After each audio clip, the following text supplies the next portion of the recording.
They say breakfast is the most important meal of the day.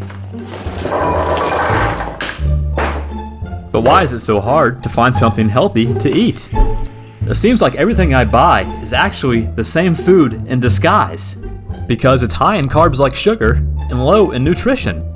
Even when food says it has no sugar, most of the time it still actually does. I'm starting to think I'm playing a real-life game of hide and seek with sugar. 23, 24, 25. Ready or not, sugar? Here I come. I'm gonna find you.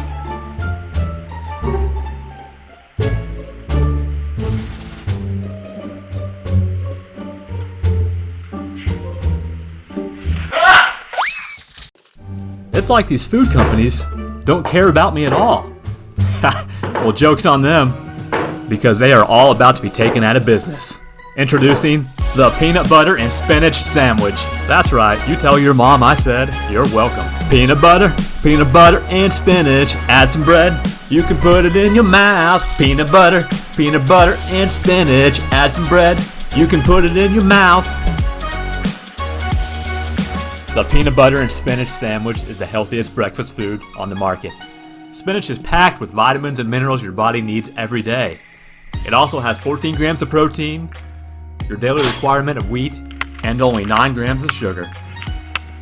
Common side effects of this sandwich include actually eating a vegetable, better health, better eyesight, better sex life, better cell phone service. Females might experience an increase in bra size.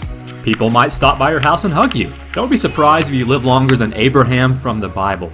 Doctors do not recommend wearing a one-piece bathing suit because you will be way too damn sexy for that. Iran will not be less likely to shoot a missile at you after eating the sandwich, because let's be honest, they really don't know what the hell they are doing. If you experience an erection for longer than 12 hours after eating this sandwich, you are most likely just really horny. Peanut butter and spinach. Add some bread, you can put it in your mouth. Peanut butter and spinach. Hi, I'm Jim Iker, creator of the peanut butter and spinach sandwich. If you can think of a healthier breakfast, please leave it in the comments section below. And as always, don't forget to like and subscribe.